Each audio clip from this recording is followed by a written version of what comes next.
Ер нь авилгыг тойроод юу болоод байгаа юм бэ? Энэ авилгач өөрөө юу юм бэ? Ямар төвшөнд очсон юм бэ? Монгол энээсээ салж чадах хэсэг хэмжлэн ингээд. Тэр асуултуудыг зүгээр дистракт тавихыг эрмэлзсэн. Ямар нэгэн шийдэл эсвэл ямар нэгэн төгс ухаантай гаргалгаа ерөөсөө хайхаж оролдоогүй. Авилга гэдэг зүйлийн хамгийн их ургадаг хөрс нь сонирхлын зөрчил. Сонирхлын зөрчилтэй шийдвэр гаргагч нар байгаа нөхцөлд бол авилга бодитойгоор цаана байж л байгаа. Бид мэдэхгүй байсан ч гэсэн сонирхлын зөрчлийн хуулийг бичих үйл явц, бичсэний дараа хэрэгжүүлэх үйл явц гэдэг үндсэндээ бол бараг 10 жил хэрүүл болсон. Одоо ч гэсэн ер нь зүгшиж чадахгүй байна. Ингээд төрд үнж байх энэ төр гэдэг гайхамшигтай нөгөө жудаг гэдэг философи яриадсэн хүн чинь сонирхлын зөрчлийн хууль үйлчлээд 6 жил болж байхад л би аав хүний хувьд хүүхдээ яг нь эрдэнтийн дараа захиж өгөөд манай хүү нэг юм хийж байгаа нэг туслаад өгөөрэй гэж хэлсэн. Сайн аавын үүрэг гүйцэтгэж байгаа байхгүй юу? Нөгөө сонирхлын зөрчлөөр хэмждэг соёлд хүн төрөлхтөнд бол эн чинь авилга.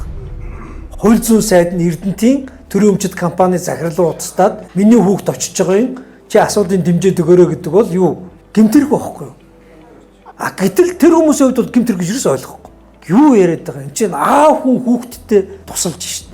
Тэгээ яг энтэй адилхан. Эрдэнтийн дарга хэн болно? Тэр хүний нутгийнх нь тэр эрдэнтийг яадгүй тойроо бүчиж чинь. Өөрөө л хэлбэл ингээд энэ нэг хуучнаар бол нутгийн хүн, ангийн найз, нэг намын журмын нөхөр гэх мэтлэн ингээд хуулиас давсан ингээд нэг дотн харьцаа. Тэр дотор явж байгаа үйл хэргийг болохоор нэг буруу зүйл гэж ойлгодоггүй энэ нэг тархийг монголчууд нэг өөрчлөхгүй бол ямар ч үйл нөхцөлд энэ авилга гэдэг суурь ерөөсөө арилгахгүй.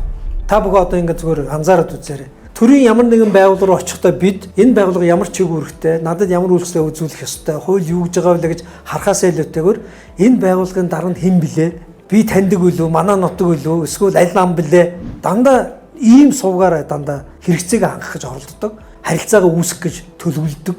Тэр харилцаан дээр суурилж миний ашиг сонирхол хангагдах байх гэж итгэдэг.